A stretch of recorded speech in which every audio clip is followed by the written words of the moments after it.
Hi, and welcome back to my channel. Today we're going to be discussing 5 things you need to make sure you take pictures of when you're out doing research for your travel blog.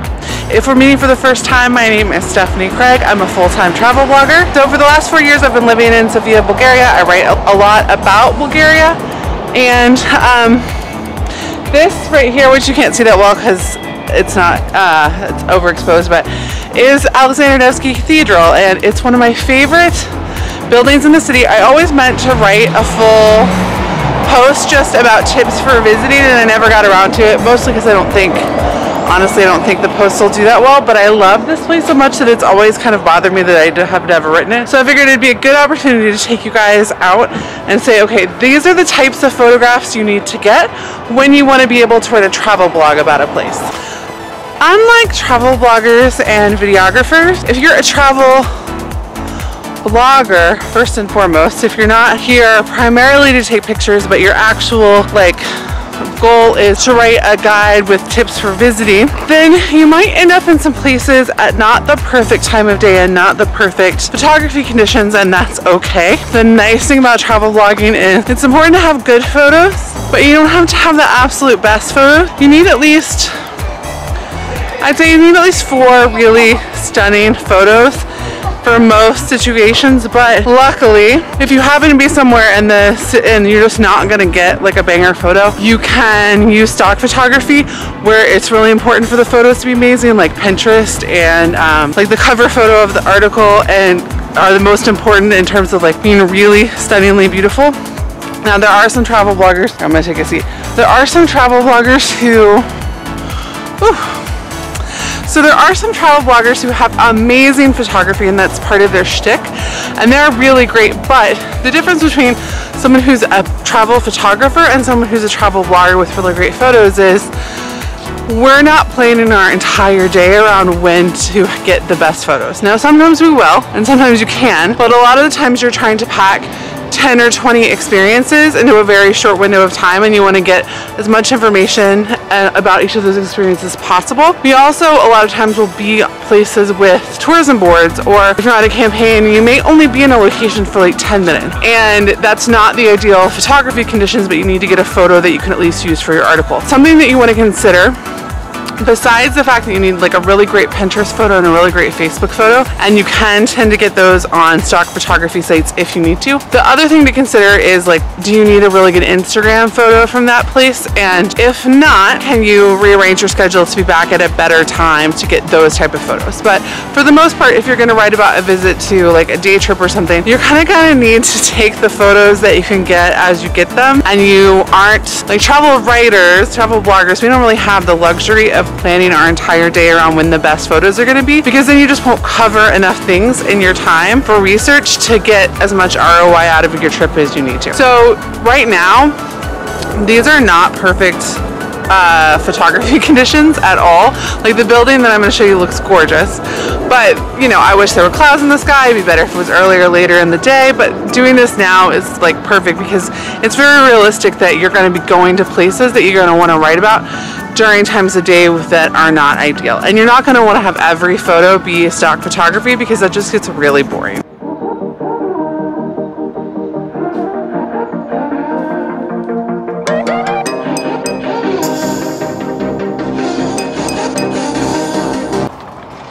Okay, so I'm outside of the building.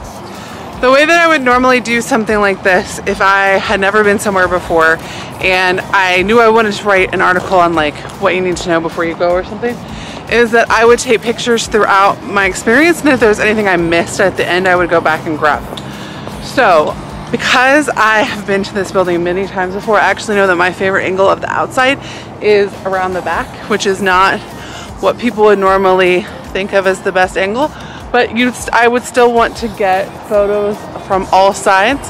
Now, what to shoot on?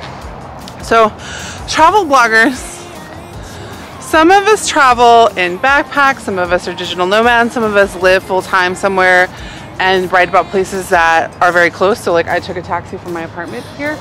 But, you know, for the most part, we need to be able to get coverage for what we need on a variety of types of gear. So I have a Nikon D10 that I love for still photography. that is really beautiful and they take really great pictures, but not every situation is it appropriate to drag that out.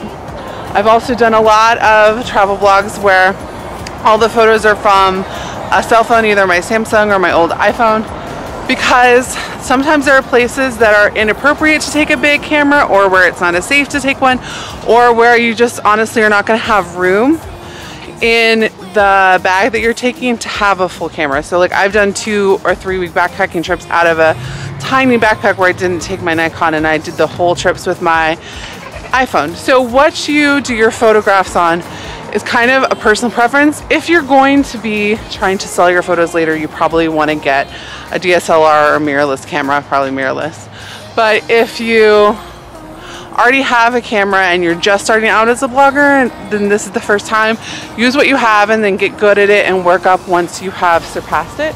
And then remember, you can supplement with stock photography. It is a lot cheaper to get a few stock photos from Deposit Photo or Shutterstock than it is to go out and buy a $3,000 camera that you don't know how to use, like camera system. So today I'm going to be shooting photos with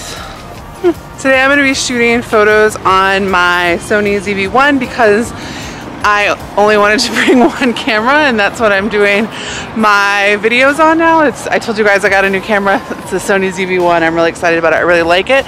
I'm excited to review it as a travel blogging camera. I think it's a good fit, but I got it specifically for videos.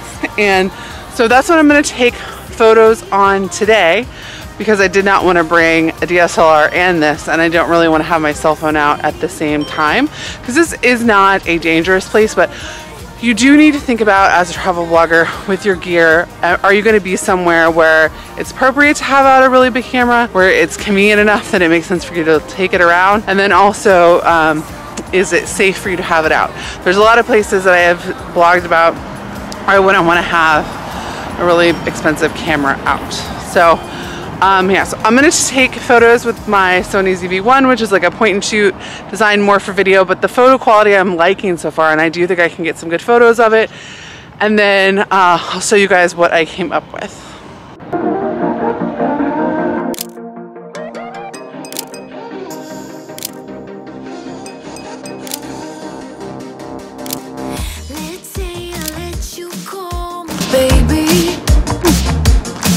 So I got some shots that I think will do really well. Now, like I said, I personally prefer the architecture on the other side of the building, and when we're done inside, we'll walk over there. So I don't know if the ones I just took, if I'll like what I'll use them for.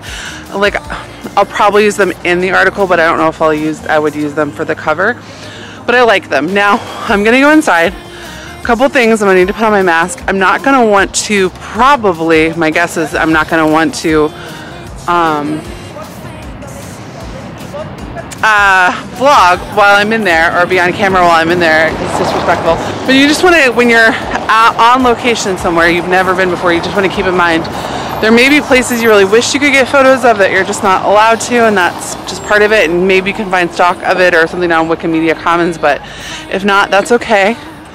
And the other thing is, when I'm up there, I'm going to try to take as many photos of like the detail on the doors, because I know the doors are really pretty. Any interesting signs, especially if there's a sign that says like no photos. So when I go inside, I'm going to be looking for interesting pictures, informational pictures that will help me illustrate any important tips people need to know, or just remember them later when I'm going back through. And then if I'm allowed to take photos inside, I may, but I may not. So let's see what photos I get.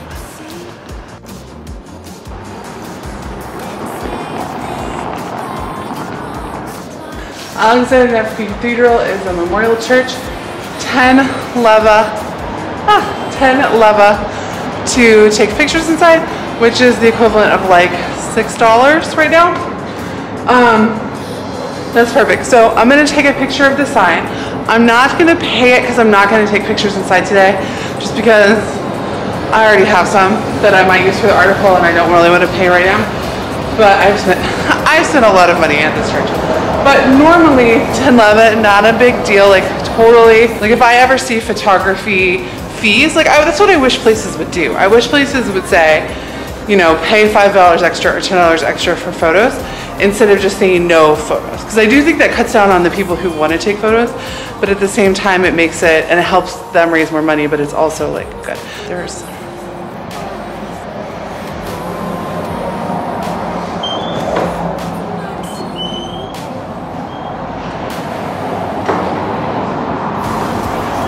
so because this is a place of worship, I'm gonna close, and a worshiper just like walked by. You want to be respectful, so I'm gonna stop vlogging now. City boy. So what?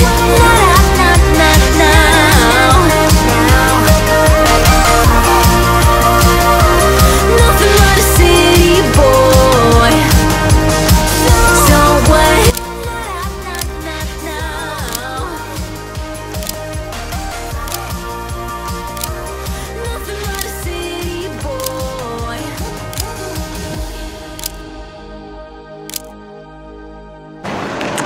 So I just went inside. This place is so beautiful. I'll show you guys some shots from like past trips, just because I don't want to pay $6 to go to take more photos. So this place is just beautiful. I just went inside. I just looked. I didn't want to take I didn't want to pay $6 to take photos when I already have photos. So I'll insert some of them here. But just looking around, you know, there's a souvenir stand. You know, you want to take pictures of the beautiful altars and artwork and the places where they have the candles for the prayer, and you want to be very respectful. You want to make sure you're dressed appropriately. But yeah, so just like gorgeous. I got a lot of really great pictures of the details on the front porch, which I don't think it's called the porch of the cathedral, but I'll look that up before I write it. And then so a couple other types of shots that I would want to get before I left, if this was my only chance to take photos of this place and I knew I wanted to write an article. So this is something I was really bad about doing before the last couple years, but get a photo of yourself at the place. Like, get a photo of yourself at the place. It helps prove your authority because it helps show you you're there, and then also, like, you never know which of the photos you take on a trip is going to end up being your favorite shots from those trips. So make sure to get a photo of yourself. And then I'm gonna walk around and take pictures of the other side of the building, which I like better. And then I'm also gonna get some shots of places nearby. So when I write this article, it'll be like tips for visiting Alexandria Cathedral, and you know, I'll have like my tips, and hopefully I've gotten photos that can illustrate appropriately what those tips are. And in my head, I'm kind of thinking, you know, like dress modestly. So, you know, maybe I need to get a photo of somebody dressed more modestly, or I need to get a photo of like what I'm wearing, because I'm dressed wrist to ankle. But then you know, you want to have a section of like things to do nearby, or things to do when you're done. And so I'm gonna snap a photo of this museum. That's like my favorite. That museum is like my favorite museum in town. And so I want to get a picture of that, and then I'm gonna walk over to this market that I kind of like. That's a good place for souvenirs, that even though it's kitschy, and take some photos there, because I think if you're coming here, you should know that that museum is awesome, and that that's a good place for souvenirs, and that there's like a weird, cool statue of a czar over here that everyone likes to take pictures of, and that's kind of like. And then my favorite bar is over there, but I have photos of that already. So I don't need to do that today, but if I didn't, I might want to grab a photo there too. So that's kind of like when I'm thinking, when I'm doing my research and I'm taking the photos of the place, it's like, okay, do I have photos to illustrate all my points? Because, you know, the difference between like a travel vlogger and a travel photographer and an Instagrammer versus a travel blogger who's going to write a guide is my photos I need to have some really beautiful photos, but I also need photos to just illustrate what the experience is like. So pictures of places nearby, pictures of places where you get a taxi, pictures of the souvenir stand, the bathrooms. There's a museum attached here that I'm not going in today, but I have photos of it from when I went in last year. So all of those things help people understand the full experience that they can have in a place. And so it's really helpful if you have photos that can illustrate all those points. So yes, I need some really pretty photos for the article, but I also just need like some plain Jane, boring AF photos that can illustrate the point that I'm trying to make. It also helped make the article longer, which helps bring in more ad revenue. So I'm gonna go take some more photos and then I'll talk to you guys in a minute.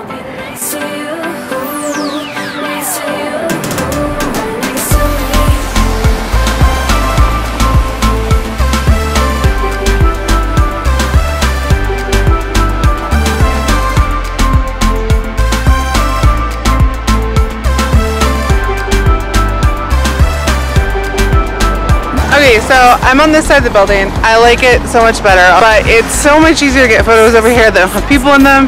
I think this side of the building is prettier. So I also grabbed some photos of this restaurant because even though it's not my favorite restaurant, I have eaten there before. I wouldn't tell somebody they're gonna have a terrible time if they eat there. My favorite place to eat near here, I have 2 of them, are like 2 blocks that way. I'll include all of them. But in case I can't find photos of those and I'm not gonna go there today, I at least have a photo to illustrate the restaurant section of the article. What I still need to get are photos of the museum, and I still need to get a photo of me, both for this video, but also for the article to show that I've been there.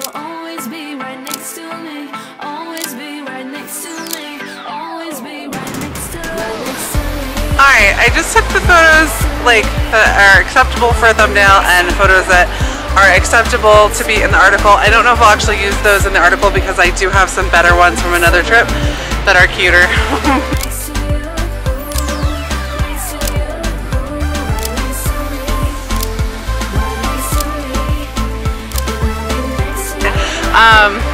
Now I'm gonna go walk and take some pictures of the other things to do nearby here.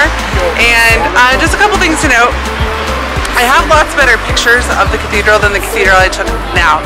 What I'm doing in this video is simulating real world travel blogger experiences where you're not super in control of your day, or maybe, and photography is important but not something you can plan your whole trip around. But this is the kind of building where you may plan a morning just to visit it specifically to get the best photos of it, because it probably will be, you know, an Instagram photo and a lot of other things. And also, I hate that there's no clouds in the sky, and I tend to not be somebody who does sky replacement. Not that I have a problem with it, I just am too lazy to do it. So I got photos that I think are perfect caliber for my blog. I would probably pick stock photography for the pen, and I got photos to prove that I was there. So my memory card was full when I was in the middle of recording, and what I finished saying was I also got photos that were good enough for the thumbnail, which are, you know, for this project, but you wouldn't need something for your, like, wouldn't normally need if you're not going to vlog it. So one thing I talked about briefly but not really was I said, you know, you probably want like a Pinterest photo, probably want a cover photo, you want a bunch of details. But what I didn't think is you really kind of want to try to make a shot list. Like, we are not, most travel bloggers are not professional photographers, but photography is crucial to being able to tell the story for the guides that we've built.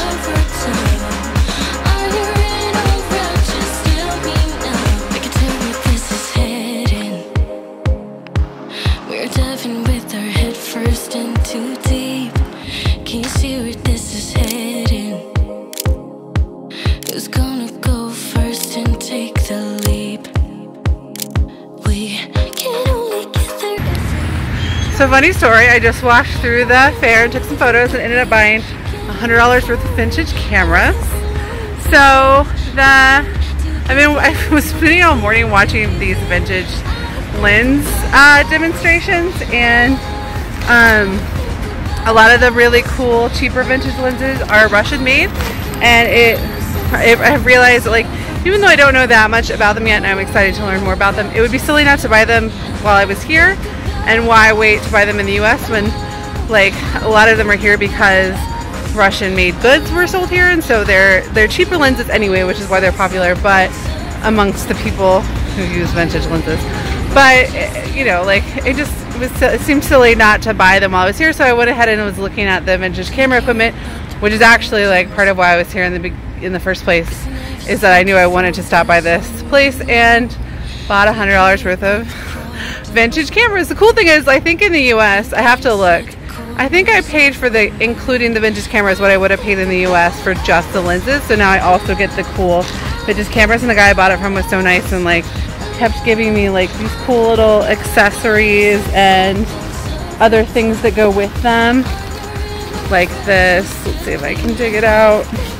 Like a viewfinder. Anyway, so I'm excited to play with these. I don't know when I'm gonna get the nerve to play with them, especially now that I need to take them off the original cameras and find an adapter for my Nikon. But yeah, so the nice thing, the reason I want to tell you guys this is, so I snapped some photos of the camera place, but the nice thing too is when I write the article, I'll be able to say, like, even though I lived here for 4 years, I still shopped here because there were some things that I wanted specifically, and it is a fun place to get souvenirs. Now normally I'll probably mention I wouldn't normally buy Russian souvenirs in Bulgaria unless there's something specifically Russian that you're looking for and you won't be in Russia. Like, I'm not going to be in Russia anytime soon, and I'm looking for Russian lenses.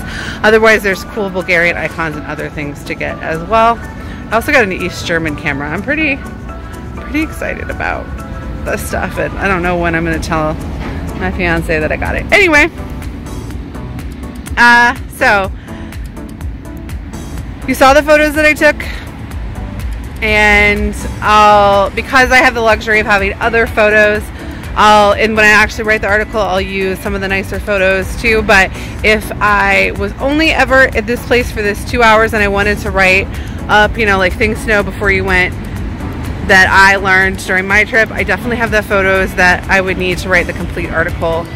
And I'm pretty happy with how they turned out. Obviously, I'll see when I edit them if there's anything I really missed.